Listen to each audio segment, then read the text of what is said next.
Good morning, everyone. My name's Dr. John Conrad. I'm the Director of Innovation and Business Engagement with St. Lawrence College, and it's my pleasure to do the introduction today. Before we begin, I'd like to do a land acknowledgement. St. Lawrence College is situated on the traditional lands of the Anishinaabe and Haudenosaunee peoples. May we always be grateful to live and to learn on these lands. So it's my pleasure to do a little introduction for us this morning. When I was thinking about this session and some things that came across my desk last week, I wanted to share something here that may provide some context. I received a labor market report last week from the Business Development Bank of Canada, and it was about the impact of the pandemic. And I thought it was relevant to this conversation. So the pandemic, as we know, has caused significant movement of employees throughout sectors, causing a very significant skills gap and labor shortage in certain sectors and industry. So the BDC outlines a couple of solutions for this for organizations, but one of the most effective solutions are for businesses to automate tasks and to adopt new technologies. However, one of the challenges here, first of all, the results indicate that 61% of businesses who adapt or adopt new technology and automation find it easier to actually hire new employees. However, only 1 in 4 Canadian businesses have automated at least one business function. So we're at a very interesting time with regards to labor, the future of work, and the collision of technology, the impacts of our pandemic, and technology usage. So we're glad today to have Anu, Jim, and Stephen to give us some time to share their experience, knowledge, and perspectives on the use of artificial intelligence in the future of work. So we're thankful to them. Today we have representatives and participants from 6 different countries, representing 4 different continents and across 14 different industries. So welcome to St. Lawrence College's next seminar, and I'm going to turn it over to Milton, who will be our moderator for the session. Enjoy, take care, everyone, all the best. Thank you very much, John. Okay, and welcome everyone. Okay, thank you very much for joining us today. Today is going to be an awesome session. It's going to be a lot of fun. We have an excellent group of speakers with us.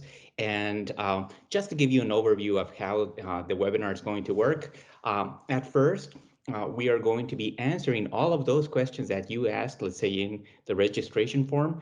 Here we have our experts who will be happy to share, let's say, their experience and knowledge with you. Okay, so we're going to start, let's say, and also, let's say, if you have, let's say, some additional questions, feel free to use the chat. You can definitely, let's say, type in any kind of question or anything that may not be, let's say, clear to you. And we'll be happy to check them out, let's say, at the end of the webinar or close to the end and see if we can answer those, let's say, great questions for you. Okay, so we're going to start by introducing, let's say, our group of speakers today. And our first speaker is Anu Bidani. She's a founder and CEO of STEM Minds. So Anu, would you like to share with us a little bit about your professional background, please? Absolutely. Thank you. It's a pleasure to be here today. So my name is Anu Bidani. I'm the founder and CEO of STEM Minds. We are a social enterprise that empowers youth to develop a love of learning through STEM, science, technology, engineering, and math education. Prior to starting STEM Minds in 2016, I worked at Scotiabank for over 20 years. I started my career in technology audit and moved through various roles in information security governance, project management, business analysis, and then spent the last 8 years in transforming technology on trade floors for foreign exchange and precious metals. And I have always had a love of technology as an enabler and have worked with that lens throughout my career and even in my current venture. And as John alluded, you know, automation is really key to business. And I'm proud to say that I've enabled a lot of automation in my business because technology can do great stuff. So I'm happy to be here and looking forward to the event today. Well, thank you very much, Anu. Okay, and welcome to this webinar. Our second speaker is Jim Love. Jim is CIO and Chief Content Officer at IT World Canada. Jim, welcome to the webinar, and it would be great if you could share a little bit about your professional background with us. Sure. I've the problem with when you've been around, I've been doing this for 40 years, believe it or not. And the problem you do with me getting an introduction, it sounds either a eulogy or it sounds like a guy who can't hold a job. So I've been in industry in IT for about 40 years. I've been a consultant. I've worked for firms like Ernst & Young. I've headed a global consulting firm. I went on my own and done some consulting. So I've sort of worked on everything in there. The past 5 or 6 years, I've been involved in a real life experience where I bought a company with someone else and we've been digitally transforming it using AI. And it's been a rocket of a ride. Actually, I'll plug my book, Digital Transformation in the First Person. And that's the story of the first 5 years. And we're working on another one called Data Driven, which is about using AI to drive a business and transform it. So I've been doing it in real time. And I'll tell you, of all the times being uncomfortable, when a consultant has to take their own advice, it's humbling. So Awesome. Okay, thank you very much, Jim, for sharing that with us. And our third speaker is Stefan Striker. Stefan is Chief Executive Officer and co-founder of Next Knowledge. Stefan, welcome to the webinar. Could you let us know a little bit more about yourself? Thank you. Sure. Thank you for having me. And it's a pleasure to be here. Yes, actually, oddly enough, Anu and I share kind of a similar background. Before Next I came out of the financial services industry. So I was a trader on the floor of the Toronto Stock Exchange when there was still a floor of the Toronto Stock Exchange. This isn't milk or flour. This is me. And I worked at several brokerages, large and small. Moved over onto the technology side and kind of immersed myself in technology for probably for the past 20 years. The similarities in what we see, you were saying, Jim, about kind of building in real time. I've watched the world of technology change around us in radical ways. And watching that first wave of AI hit the financial markets and the technology that hit it. So jump to Next Knowledge. My business partner and I created Next Knowledge. Our simple and humble goal is to change the world's relationship with learning. We focus on deep mastery of comprehension, and we use AI very heavily. Our Alice, that's what we call our engine, is kind of the tool for everything that we do. So. Awesome. Okay, thank you very much, Stefan, for sharing. Okay, and so as you can see, we have an excellent group of speakers with us today who are going to share like a lot of their knowledge and experience in different, let's say, considering the different questions that you ask us. So we are now going to start, let's say, reviewing, let's say, we have actually, let's say, reviewed, let's say, the most relevant questions that you have asked. We have like lots and lots of questions from the audience, and here we go. So our first question has to do, let's say, with some participants asking, what is artificial intelligence? So Anu, perhaps you would like to let us know your thoughts about this? Absolutely. So in simple words, artificial intelligence is about creating the capacity for computers to do tasks that would normally require human intelligence. And in this context, human intelligence is the ability to understand and interpret information and then apply it in a correct context. So, looking at machines that may mimic what a human may be doing in a certain setting and context, and then automating it through artificial intelligence where you take a logic and you reapply it. That's what it is. And especially in the fourth industrial revolution where we're today, where the workforce is changing so much with technology, it plays a very critical part. And so understanding the simple definition of artificial intelligence and how it can be applied in different contexts really becomes a very important part.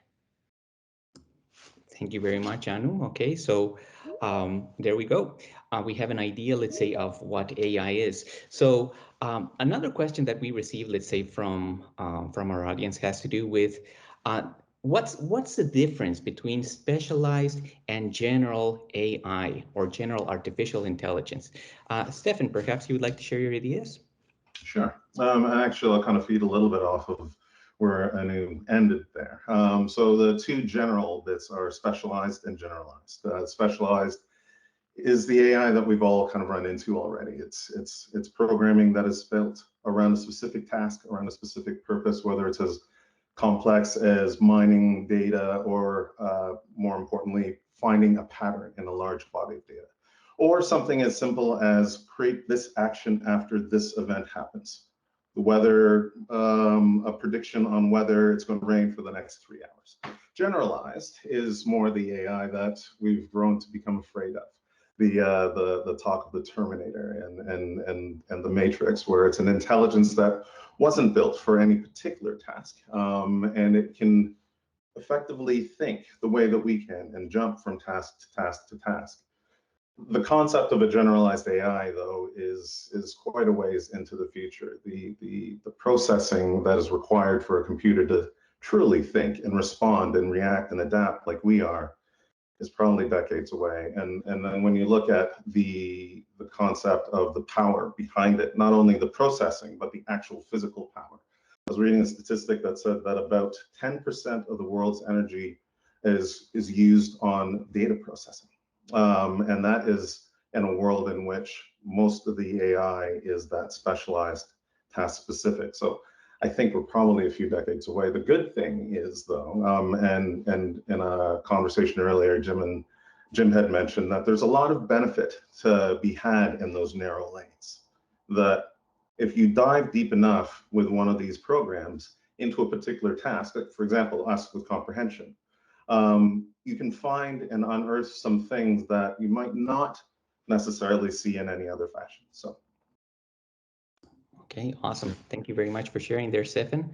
Okay, and here we have, let's say, another question from the audience, and it has to do with which artificial intelligence fields are organizations using in their practice? Jim, would you like to share your thoughts there? Sure. And first of all, there's we were talking about greenwashing and things. There's a lot of AI washing out there. There's a lot of AI that's not AI. I mean, strictly speaking, AI can operate independently in some way. The famous Alan Turing test, the Turing test, which is if you can't tell the difference between the machine and a human reacting to you, then that's artificial intelligence. But there's a lot of algorithms out there. Now, that said, that doesn't really matter. It really doesn't. It's what's useful and what skills you're going to use. So there's an algorithmic type of AI that does tasks faster, and that's classically machine learning tasks. And that's getting a lot of presence in big banks, finding fraud, because I can look through more transactions. In security, I can go through and I can say, this is an anomaly in there. So there's a lot of machine learning that's going on. Now, machine learning has a fault, and your mother would have told you was when she said, if everybody jumped off a bridge, would you jump off a bridge? Yes, said machine learning. So it is flawed in that it knows what it knows. It's prejudiced. It can make mistakes because it learns from what it learns. There's another side that is. So if I would have said a year ago what I thought was the most prevalent, I would have said machine learning. It automates things very, very quickly, and that's a good thing. There's a lot of stuff happening now that I would describe on more the cognitive side of AI. And I saw a chat bot yesterday that was really starting to take more beyond natural language processing and deal with real associative processing. And that's coming fast. So machine learning is the sexy place. It's the place where you're getting a lot of application in there and a lot of industries and the analytical or the algorithm driven AI is really important and it's there. But there's the new, more generalized intelligence is coming up fast, and it's really important to not get sucked into one or the other. There's a place for every one of these, and using it in the right place is a good thing. Make sense? Yep, for sure, for sure. So thank you very much, Tim, for sharing your thoughts, let's say, on that question. And here we have, let's say, another question from the audience where they would like to know what are today's AI frontiers? And what do you think about this one? Yes, it's a really good question. And I'd like to answer this question from two lenses. One from the lens of an industry that kind of sets the context for what it means from the lens of technology. And if you look at industry verticals today, and Jim and Steve both kind of talked about it, AI has been used in every industry vertical, from automotive, from autonomous cars to bioscience, where you're looking at how you put chemical compounds together to solve for diseases and creating life-threatening drugs in a much faster way, because the ability of the data to be used intelligently and in a faster way. The creative science, like in digital marketing, like there's been huge kind of evolution of AI as well, and how data is used. In education, it's big out there. In finance, gaming, healthcare, and there's not a single sector out there that does not use, has not explored AI in that context. So when you look at all of those industry verticals and the needs of AI that are coming in, then the question becomes how AI as a technology is making it happen. And that's where there's a lot of evolution that's happening in terms of AI. So in all of these use cases, data availability is a very important part. If data is not available for an automated use case to respond from an AI perspective, or from a med perspective, it can't really do anything. So breadth and data availability is a huge issue in this sector, because some of the data can't be built in labs. It has to come from real case scenarios. So there's going to be more evolution in terms of how do we make this breadth and data available to address these new use cases in all of these industries. The second one is the predictability of outcomes. The success of an AI model is based on the fact that the algos that are running behind the engine are able to predict the outcome accurately. In some cases, a 80% predictable accuracy is okay, but in other cases, unless it's 100% correct, it's not going to work. So again, the predictability of outcomes and how all of this comes together is another area of evolution that's going to continue to evolve for AI to have a more stronger, I guess, base in all of these industry verticals. The other one is processing capability. As the use cases are getting complex, the data that has to be analyzed is getting complex, the horsepower required to compute is also increasing. So that's another area that would require evolution. And in all of this, the whole concept of green technology is going to come in, right? I mean, here you are processing all of this data and leaving a large carbon footprint. How do you do that in an AI while recognizing the carbon footprint we're leaving is also going to be an area of evolution. And the other one that's really going to be big is ethics in AI, and how do we make sure that the governance around AI is actually going to work in these in these industry verticals in a way that's meaningful, impactful, and really help society from a positive lens than a negative. So this huge, like there's so much that's still happening in the world of AI, and a lot more that we don't know yet that will come from a ripple effect of the technology evolution that's happening today. Thank you very much, Anu. So there we have, let's say, an idea, let's say, of today's AI frontiers, okay? And that can bring us, let's say, to our next question, where the audience would like to know, how do you see work being done in the future with increasing developments in artificial intelligence fields, in the field of artificial intelligence? Stefan, perhaps you would like to share your thoughts on this one? Sure.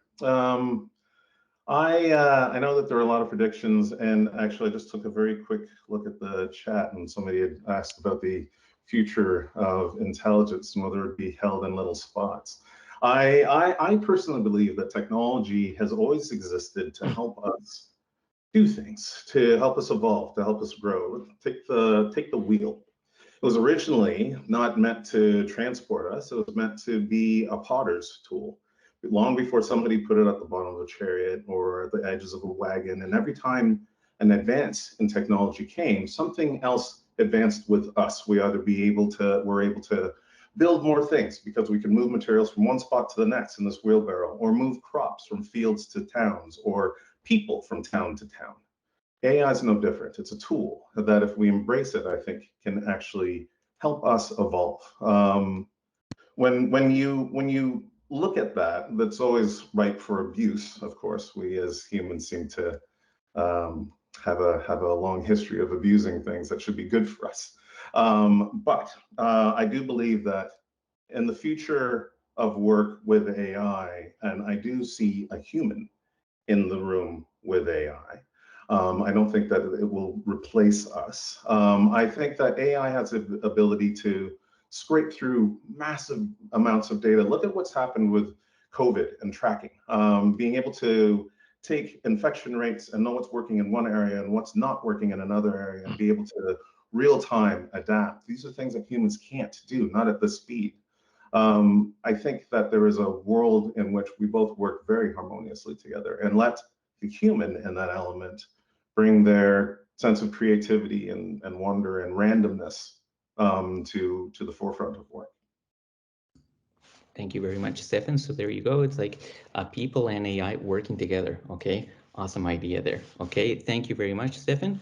And we're going to move on, let's say, to our next question. Okay, and it has to do with which skills would enable workers to transition to a future where artificial intelligence is used more broadly.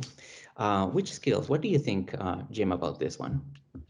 I think the number one skill, and it is something I would describe in my next book, which is thinking statistically. And that sounds really weird, but it's very important. We as humans are the biggest barriers to AI and benefits of AI. Why? We don't believe it. I mean, we are blockers of AI. You can do great in analytics, and some will say, my gut tells me something different. You know, if you check out the book Noise by Daniel Kahneman, and you'll find out how much we intervene. Algorithms are smarter than we are. Sorry, but they are. It's statistically. And so you have to, because the danger we have with AI is that in many cases, we always say we need more information, we need more, we need more, we need more, we need perfect. If an algorithm makes one mistake, it's out, you know. But we need to adapt to that and understand and be able to think statistically and be able to use AI in a way that will help us make decisions. I mean, I lecture all people say and I'm biased on this, but I say we have new KPIs in business: knowledge that predicts or influences. If I can't predict something or influence something, if I make no change to anything with that knowledge, then what have I done? So we can have the smartest AI in the world, but if we don't know how to apply that knowledge, if we don't know how to take that into our business, if we can't communicate and win over people, most of the benefits of AI lie dormant. And this is a crazy thing, because right now in the world we got, there's all kinds of analytics that will tell us all kinds of things. We just don't use them. And so as much as I say, thinking logically, and I say this is why this is what anybody's an undergrad in here. I know you're supposed to focus, you're supposed to get a job, you're supposed to deal with those skills and all that stuff. Take an English course, take a philosophy course, take a logic course, paint a picture, music, get your thinking skills, because that's what's going, the grunt work will be done by machines. The creative application of that knowledge is going to be and it's going to be the great jobs. And I can, even now, I need it desperately. I mean, that's the type of mind I need in my business. I don't need another techie. I can teach people technical skills. I need people who can think statistically and creatively. You know, sounds weird, but that's what I think the big skill is. If I can jump in there, I think part of that lack of adoption, though, is fear, right? It is a new technology that few understand very well, which is hopefully why a lot of people are here today. But it is something, and I use that word embraced very intentionally. It is something that we see even in our business when we're talking to people and think, okay, well, this tool can replace me as a teacher or as a consultant, and the answer is no. The fear is that the technology will overwrite us, but the technology will never overwrite us, because we still need to exist to some degree to write that technology. What it will do is it will remove those things, like you said, Jim. I can teach somebody technical skills. I don't need that. I need somebody to take the output of that process and apply it in a way that I may not have thought of, nor made that computer, that randomness, right? That we as humans maintain. So yeah, read a book, paint a picture, go on a trip, It's yeah, our future is different than it's been. So. Okay, well, thank you. There you go. Okay, so different kinds of skills that, let's say, we're going to need, let's say, in the future, and that would bring us, let's say, to our next question, which has to do with what new systems of education and training could help workers reap gains from technology and automation. Anu, perhaps you'd like to talk about this one? Yes, it's a, education and training with the help of technology and automation has been evolving significantly over the last number of years. Simple things like classroom orchestration, right? AI driven VR guides. If you look at it, a lot of teachers will take their little classrooms to Google Classroom, see the world in your class. Just imagine if that's guided by an AI instructor, but with the help of a teacher, so that the classroom is going through an experience. I think that experiential learning is going to continue to evolve with the use of AI. Personalized learning has been a big term over the last few years. And what that basically means is not everybody learns the same cookie cutter way. So by learning in a way that suits best for you, with the path that's best for you, and enabling that through technology and automation is going to continue to evolve, because I strongly believe, and research has shown, that is a much better way of building learners than trying to teach everybody in the same, cookie cutter way. Tutoring is another one. I mean, tutoring has evolved so much in the last few years as well. So we're seeing a huge shift in how tutoring was done traditionally versus in the new ways. How questions are answered, how social emotional learning takes a prominent role in online learning. In fact, we just, so STEM Minds, we're exploring an algo. So when little kids are in virtual classrooms, how do we know in a big classroom that everyone's engaged? And we can use the power of AI in recognizing kids who may need help, and then enabling that in a learning environment, which is a great tool. Assessments has come up so many times as well. How the role of assessments can change with the power of automation. The other one that I really like, just like Jim talked about earlier, chatbots as well. I feel like AI-based chatbots are going to continue to support education and training in a very new way. With the evolution of the chatbot technology itself, the natural language processing and how it's advancing, where it can take structured, unstructured language and being able to make some sense out of it, I think it really enables learning in a much powerful way. So there's so much happening in the world of education and training globally that technology is enabling, automation is enabling, and AI is playing a role in it in a very critical way. Yeah, if I can, Anu, the crazy thing, the neat thing about this is how education becomes democratized. And that's cool. And that will not defeat universities. That will not defeat, but it adds a whole new dimension. I can go and learn on, we started with YouTube. I can go and do a YouTube, and I can find out almost how to do anything in there. Now I can actually go in and learn surgery with, with AR and AI together. I'm not coming out of your house. Yeah, it's okay. We're vegans. It's okay. But no, or I can learn how to repair something. There's you can learn things in big ways with this. There's a great potential for keeping skills up to date, because unlike in my career, where my undergrad, and then I did, you do some other courses and stuff like that, but basically my education was front end loaded in my life. Now education continues throughout your life. And that, it's a perfect tool for that. Just a great thing. Sorry. No, I'm not sorry, but I jumped in, but I'm Canadian, so I got to say that. Yeah. Well, thank you very much. And as Jim says, like, continuous education, like you never stop learning. You have to continue learning more and more and more. And it was also, let's say, awesome to hear, let's say, to Anu, thinking about personalized education, right? How, let's say, AI can help you, let's say, learn better, let's say, with personal paths. It's like we all learn in a different way, right? So definitely, let's say, different, say, points of view, which are very interesting to let's say, to see here in the webinar. Okay, so awesome. So let's move on, let's say, to our next question here, where the audience would like to know, how your organization has actually leveraged AI to achieve your business goals. We have 3 participants here and 3 different kinds of businesses. Well, Stefan, perhaps you would like to talk about yours? Sure. So as I kind of touched on in my intro, AI is kind of at the heart of everything we do.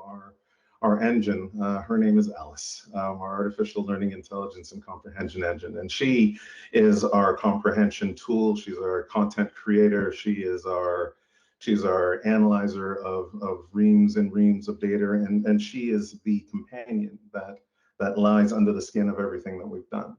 So as an organization, we're built around AI and evolving that AI. But organizationally, we use it as well. We use it for everything from scheduling to issue analysis to understanding new trends that we need to adopt. That AI, and we've come across it several times during this conversation, allows us to focus. Right? It allows us to introduce a tool that allows us to analyze any issues that are coming in and try and find a pattern in that, as opposed to one of our techs sitting there for days trying to recreate a problem. That data is right there within a few seconds. This is the problem. To be able to take in a new piece of material and be able to dissect it and break it down into the relevant bits that a learner will now look at or a teacher will use to prepare their lesson plan. That AI is not only the product that we sell, but it is the same set of processes that we use to power us, because I do believe, coming back to that question, that AI, if embraced and if leveraged properly, can remove the minutia of our days, the things that make us, it's Monday again, and let us focus on the things that, it's Monday again, and we can do the things that we don't have to think about anymore. So that's us. I'm actually very curious to hear how Anu and Jim use it. Yes, if I may add, Jim, so Stephen, how we are using AI is, so we have an online learning platform for young kids, 8 to 14 right now, who are using our online STEM courses to learn. And so we've got 2 algos that are right now looking at how are children learning, and then recommending, okay, if you started with, coding in Scratch, what may be the next likely course you should take, given their learning style, what resources they're using, and how, but also not just looking at themselves, but looking at how other children are also using it, so that it is not just created, the personalized learning is created for more of a community understanding and then guiding them to the next opportunity. We also started experimenting, is still very early stage, is social emotional learning and online learning, where in a classroom using facial recognitions to see facial expressions and finding out how, if a child is engaged or disengaged, so a teacher can be notified saying, hey, that child may need extra help, so that they can work with them a little bit better. Our algos are very early stage because we are still struggling with this whole data availability issue, where we need so much of data to be able to process it and find the accuracy of how the algo performs and behaves before we can say, we've got a great algo to work with. So we are very early stages in kind of taking this idea and validating it through the algo with the data that we currently have produced. So we've got a little bit of a while to go before we can say our algo is perfected. But that's how we're looking at it right now from our online learning platform perspective. Yeah. And as a publisher, what we're doing is we're using natural language processing, but in different ways. And some of it we're doing pretty standard metadata analysis in there. I'm going to slightly disagree with you, Nu, not with what your context is, but there's this feeling you got to have a lot of data.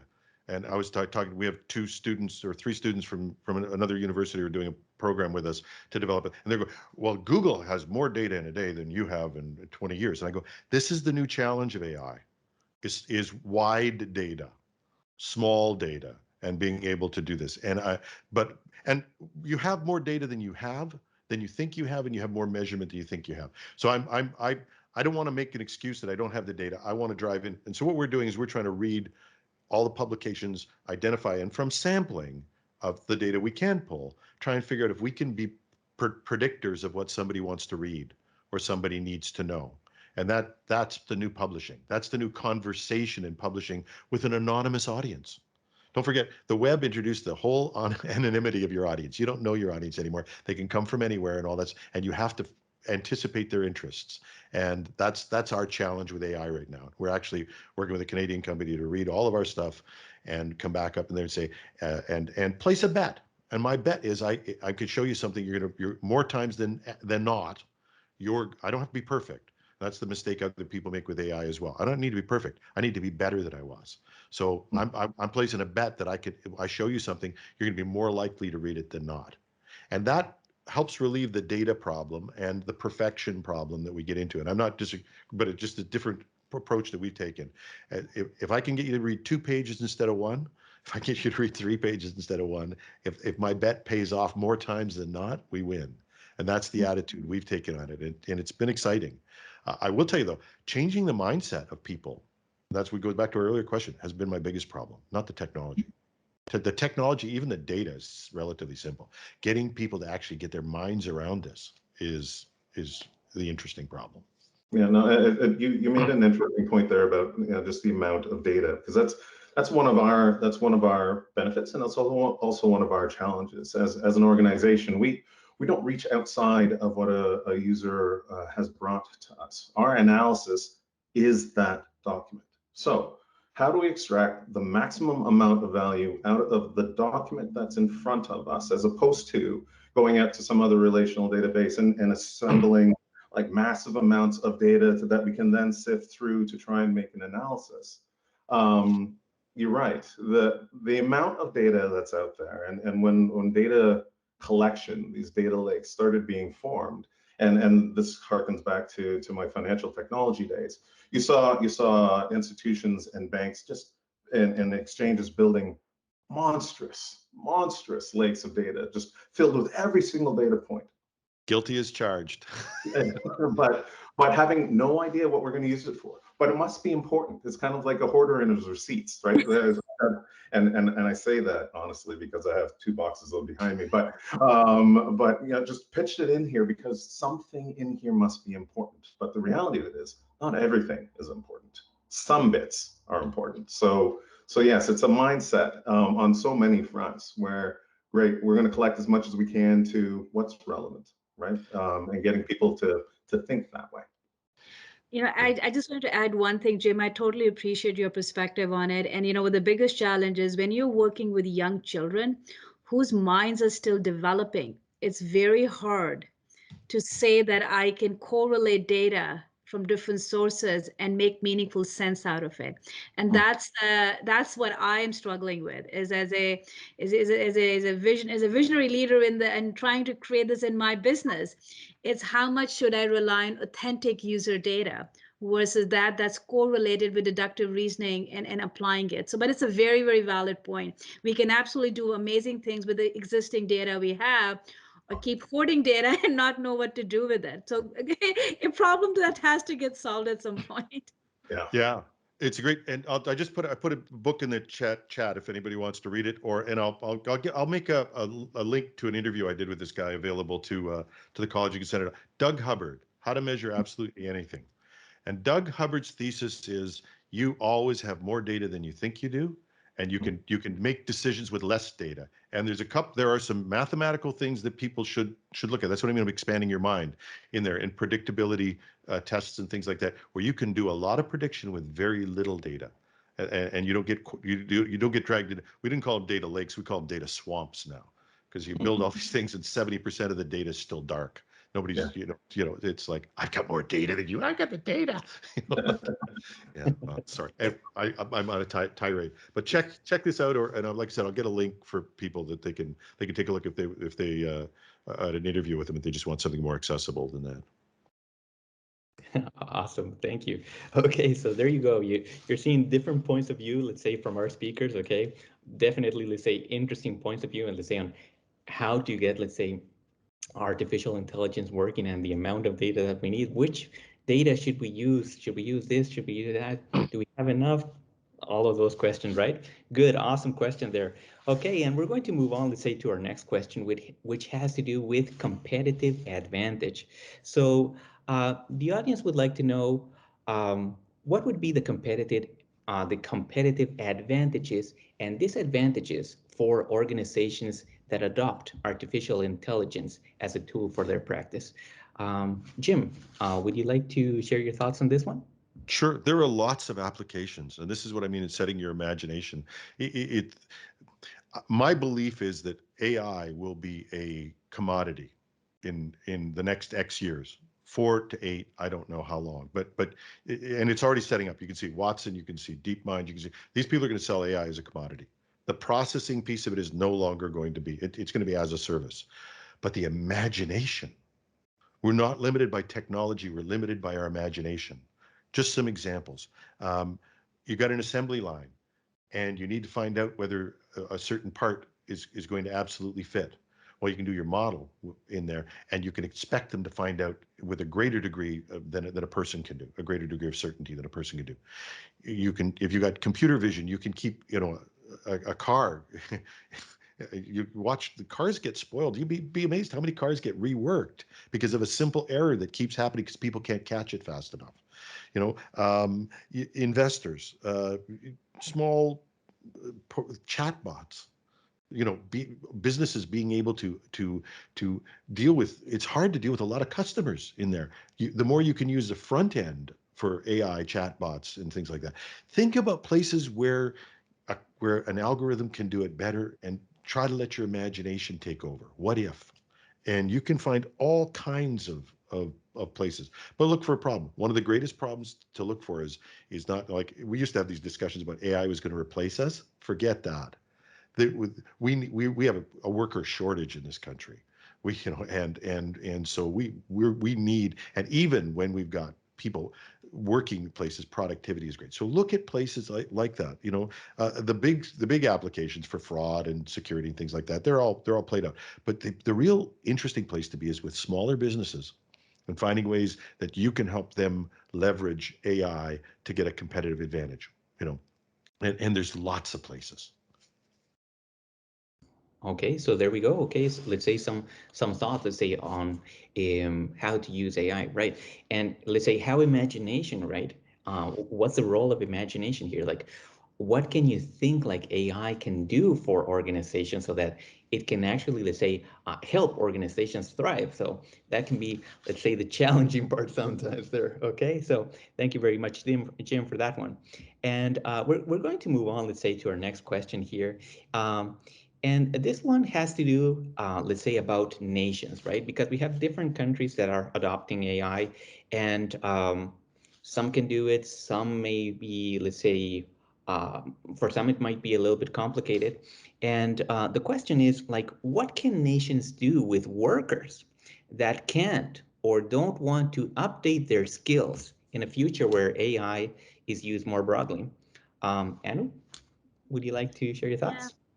This question is very close to my heart in the sense that, with STEM education, we're trying to go for a global impact. And what we're finding is, and we talk about AI at a high school level, teaching children at a high school level. And what we're finding is that there's such a high degree of fear factor for especially when young people who may not be in technology fields and understand what AI means. So I really think it's important for more, if we're looking for more global adoption in different nations and workers who are not very familiar with AI, is to really demystify AI and simplify it to simple language that people can understand and not talk about it from a technical lens all the time, but an application lens. And I think Jim and Stephen gave great examples today where when you take that lens of simplicity and understanding of how I can creatively use it in my current work, I think when that thinking goes in, the technical aspects can be very easily solved. So simplifying AI, I think, is a very important part. The second thing is I truly believe that we need to be teaching AI earlier in the schools. The curriculum is finally getting upgraded to talk about coding. I think it needs to go beyond coding. It needs to talk about these new technology enablers that are coming. And by the time these young kids in elementary schools are going to go into higher education, that technology set's going to evolve. So I think there needs to be a very targeted discussion on all of these things very early ages in the schools. But what also needs to happen at the same time is empowerment of teachers, right? Just teaching students without teachers is an imbalanced equation. So we need to make sure that we're teaching teachers about AI and what it means just as a unit, like every other units. We talk about space, we talk about agriculture. This needs to be a unit that's taught early on in schools to both teachers and students. And I think it will suddenly create this appreciation and understanding that yes, AI has a very technical part to it, which is the implementation part, but that comes after you understand how you apply it, and which is a role every worker can play. You do not need to be a technical expert or a math or science guru to be able to take that creative thinking hand on and work with it.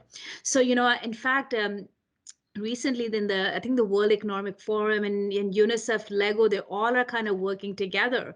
In fact, building standards for AI for children as well, because they're recognizing that as workers along the globe are learning more about AI, especially if you're going to bring it younger and younger to the kids, how do we talk about it, the governance around it, and how we explain all of them will become very critical. So I think really the bottom line is educating early on is key to making sure we demystify AI and make it a more language that everyone understands. Well, thank you very much, Anu. Okay, so as you can see, like education is like a key role, right? Awesome. So let's move on, let's say, to our next question, where the audience would like to know what are governments actually, let's say, doing to ease this transition into the future where we're going to see more and more AI. Stefan, would you like to share your thoughts there? Sure. It's a bit of a country race, right? Who can lead the charge to AI? Or are we the kings? Or are we the kings? And in the process of doing that, governments have taken a bit of a different stance from lender of last resort to actually very much standing in as, from an investment perspective anyway, as providing backing for incubators or for young companies. There are more and more of these programs that are available for those innovators in the AI space to get on their feet, to get the access to the research that they need and the funding that they need to do it, which I think will propagate that a little bit. I started with that, it's a bit of a nation race. That view can be a bit myopic because this is a global technology. What we create here in Canada will be reused somewhere in Spain or for some project in Africa. It is not looking at it from the point of view that this is ours. One of the questions that had popped up in the chat was kind of around that. Will that intelligence kind of live in just these little hands of whoever happens to win the race? I think not, but it's always a danger, right? From the I had another note. Sorry, from an ethical perspective, and Anu brought this up a couple of times, and I think we've all touched on this a little bit. I think governments could do more. I think they are so focused on being first, being here, that bias, that if it's all built here by a particular community or a particular hand, that bias, intentional or not, will be rampant through that AI, which is where I think governments can do more. And that myopic, we need to be first race, unchecked, will make that bias a much bigger problem than it could already potentially be, which is where I think that intergovernmental collaboration and Anu had mentioned some of those organizations. We as an organization had a conversation with UNESCO's education arm a few months back. And one of the very big things in there is a human-centric AI and introducing that ethical approach, especially in education, especially to children, right? That bias, like I said, intentional or not, can be more harmful than we realize if we don't broaden our approach to it. So I think that governments are trying to foster the innovation, but I believe that they could do more on making sure that that global lens is always present. Yeah, if I could say one thing about our government, and this is me as a proud Canadian, and there are other countries around the world, keeping the the focus on belief in science, paying attention to diversity in our so we can have discussions. A smart country's going to win in this. And you know, the smart countries will win, and they'll be the diverse, the wonderful, the open to the world. That's the types of countries. That's where our government can do a lot of foundational work. Obviously, there's other work in finance and stuff like that, but keeping that as a great place that people can come and exchange ideas is going to be a big part of our success in this. And I totally agree with you, Stephen.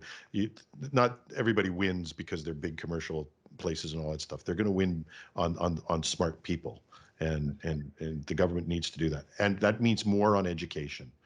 I mean, you know, like, you know, the U.S. is just finally figuring out maybe they should help people with university. I believe it should be free. I mean, we shouldn't graduate students with tons of debt. We should be thankful that we're educating students. So that's me. So thank you very much. Okay, there we have, let's say, lots of wonderful ideas, let's say, from our speakers. And we are getting close to 1 hour of this webinar. So we still have, let's say, lots of questions from the audience, okay? And we're going to try to use, let's say, these minutes and focus, let's say, on, let's say, let's say on some of them that we are able to say to answer here. So I'll volunteer to come back. I'm sure they will. We can do another round. Sure. That would be awesome, Jim. Thank you very much. Yeah. So here we have, let's say, a question that was repeated quite frequently from the audience had to do with what are some of the current practical applications for AI for small businesses, not just for medium or large ones, but what can a small business do with AI? Jim, would you like to share your thoughts here? I think I covered that. If anybody listens to Stephen talking, write them all down. Yeah, because that's I mean that's part of it. But look for opportunities for things where if you learn to ask the question, what if? Because businesses are not good at that. I've talked to businesses, small businesses don't know what they need. They're so heads down focused on just getting the job done, they won't realize that solving the big problem. So I was dealing with one company, and they said, we have a problem. We have just so many people hitting our website. We can't tell who, you know, which ones we should pursue. I said, there's an AI algorithm for that, and you could hire somebody to write that. It's not a difficult one, and you know, there's lots of things. Inventory, beautiful thing for a small business. Inventory. Take a picture and count your inventory. Do you know how much time small businesses spend keeping their inventory? You know, a lumber yard or anything like that. You just need to open your imagination. I'm going to turn it over to Stephen in a minute. I totally agree. I think that the potential for use is endless. It is based on our creativity, right? And again, this is what comes when we embrace it and we allow the other bits to do the minutia counting, inventory or data entry. There are so many things that people waste time on, and I know this firsthand because I've run into that wall so many times. Just even managing my calendar. Great. Well, are you free Tuesday or Thursday at 1 or 2:30? No, here, take this link. It links to my calendar. Just go in there, pick a time, and I'll talk to you tomorrow or whenever I talk to you. It is our creativity and ourselves that will block how readily we adapt and how readily we adopt these tools. So. And I just like to add is like from being a small business myself, you don't always have to think that you have to build the AI solution. There are amazing tools out in the market that you plug in to take advantage of technology, from chatbots for customer experience to Otter AI for transcripting your YouTube videos to text-based, transcripts. There's so many tools out there that have done an amazing job. And I think, Jim, you talked about the commercialization aspect, commoditization aspect of it. And I think that's how small businesses need to look at that. If you have a problem you can solve, don't go just right by building it. See what's out in the market that you can plug in. Yeah. And keep that attitude that you guys have. Using it. Mm-hmm. Try it. Experiment. You know, that's going to be the best place that you can bring real benefits to small businesses. Okay, thank you very much for sharing there. And we still have, let's say, a little bit of time. We are getting, let's say, some questions, let's say, about the health industry. Okay, and actually, let's say our audience would like to know, like, what's the future of healthcare with AI? So, Anu, would you like to share any thoughts about that one? Well, healthcare, you know what, and I know the question comes from healthcare, but I think it applies to every sector. It's not about healthcare specifically. I think it's really important to understand, no matter what sector it is, what problem we're trying to solve for that sector. And I think Jim talked about that earlier, is that creative mindset. And I think once we understand the problem in a sector, then the question becomes, you know, how do we solve it?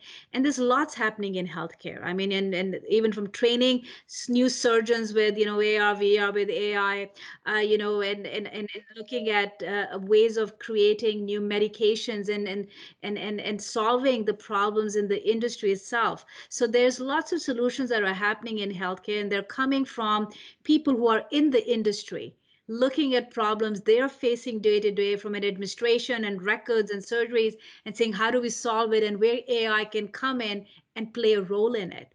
So I definitely, AI will be part of the healthcare, the sector, but what solutions come out in it and how they evolve healthcare is going to be a journey we will have to watch as AI evolves, as the needs and problems of healthcare surface up more. Yeah. Thank you There, very much. there are going to be immediate applications coming out right now. I mean, and they're happening here in Ontario. They're happening everywhere. Triage and diagnosis. We have a shortage of doctors. We have a shortage of people who can do triage and diagnosis to get the general stuff out of the way, so that doctors can focus on really important things. And the cool thing about that is AI is a better diagnostician than a doctor, and that's just a fact. You know, I mean, in doing triage, AI will beat a doctor out every day of the week in terms of significant diagnosis. Now, we won't believe that, because we're gonna find that one place that makes an error. But you actually look at the error rates, AI for cancer diagnosis and things like that, unfolding proteins, some of the things that you can do to be able to create new medicines quickly. That's why we could do this. We could have a vaccine so quickly, because of all the work that had been done before that. Think of the ability if you could do that in weeks instead of years. You know, simulating tests for the applications are endless in healthcare, and I hope our country pursues them. We're poised to do that. I hope we do. Okay, so as you can see, AI is used in many different industries. There are many different approaches, and it depends, let's say, a lot, let's say, on creativity, right? Like how you're going to put your ideas together, how you're going to combine them, and lots of things are going on with AI. And we have more and more questions, let's say, coming from our audience here. And unfortunately, we are running out of time. We may be able to take, let's say, one question here from the chat, okay? And I'm just going to choose, let's say, one randomly. And here we have, let's say, one question. The question is from Massif.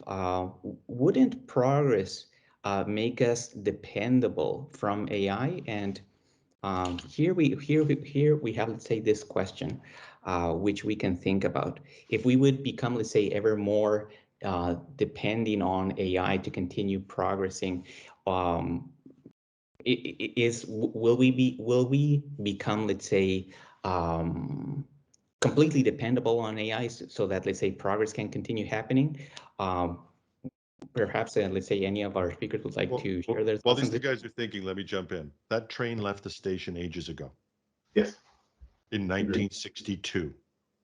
We are so dependent on technology now that we're not going back. There's a whole group of us who need to think about what that means, and what happens when it malfunctions, and what happens when people take it and abuse it, or hack it or whatever.